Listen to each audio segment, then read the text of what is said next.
El Barcelona sufrió pero logró imponerse por la mínima ante el Alavés de Montjuic, aprovechando además el tropiezo del Real Madrid para recortar distancia. Un solitario gol de Lewandowski en el minuto 61 bastó para que los culés sumaran 3 puntos, pero la historia de este partido estuvo marcada por las polémicas arbitrales y un fútbol que dejó muchas dudas, porque si algo quedó claro esta noche es que hay ciertas reglas de juego que parecen aplicarse de manera distinta dependiendo del color de la camiseta. Desde el primer minuto, el Barcelona buscó imponer condiciones con la explosividad de Lamine Yamal. Por cierto, el joven talento protagonizó una jugada maradoniana que hizo levantar a los aficionados de sus asientos, pero poco después el partido tomó un giro inesperado. Pero no nos adelantemos, Gavi, más revolucionado de lo normal, entró con fuerza en un balón dividido y chocó violentamente cabeza contra cabeza con Konichi. El jugador del Alavés terminó en camilla y con collarín, directo al hospital. Lo curioso es que Gavi ya había visto una amarilla en los primeros minutos por una entrada durísima sobre Tenaglia. Pero misteriosamente el árbitro Munuera Montero decidió mirar hacia otro lado y no mostrarle la segunda cartulina. El doble rasero del arbitraje quedó aún más expuesto cuando Koundé protagonizó una jugada peligrosa entrando con los tacos de frente. Una acción que en cualquier otra circunstancia hubiera sido revisada por el VAR, pero esta vez nada pasó. Casualidad no lo parece. Lo mismo ocurrió con Araujo, quien se libró de una falta evidente sin que el juez del encuentro se inmutara. La consigna parece clara: si llevas puesta la camiseta azulgrana, las decisiones arbitrales se tornan más flexibles.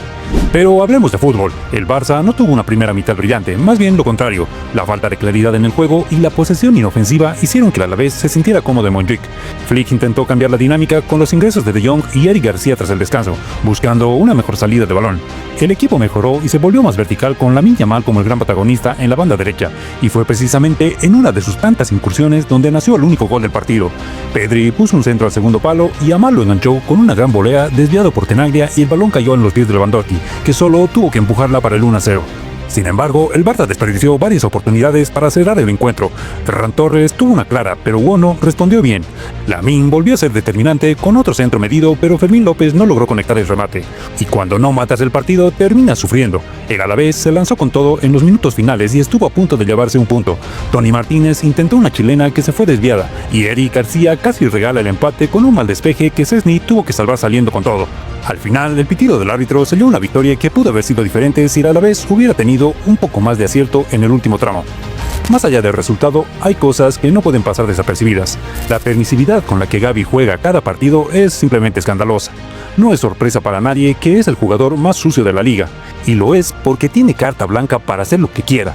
Esta vez incluso lesionó a un rival de manera fortuita, pero si Munuera Montero hubiera aplicado el reglamento con rigor, el Barça hubiera jugado con 10 desde el minuto 20, pero claro, así es más fácil seguir sumando victorias. Y hablando de cosas que llaman la atención, hay imágenes que valen más que 1000 palabras. Rafinha, al salir de cambio, protestó iradamente contra el árbitro, pero Flick rápidamente lo agarró del brazo para calmarlo. ¿Os acordáis del escándalo mediático que se montó cuando Ancelotti hizo lo mismo con Vinicius?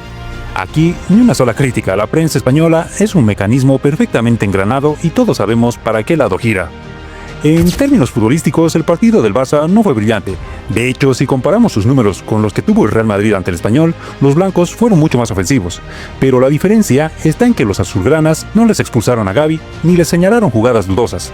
Así es más fácil ganar, sumando puntos sin que nadie te ponga trabas en el camino. Entre lo que quitan a unos y lo que dan a otros, las cuentas están más que claras. Así se escribe la historia de esta liga.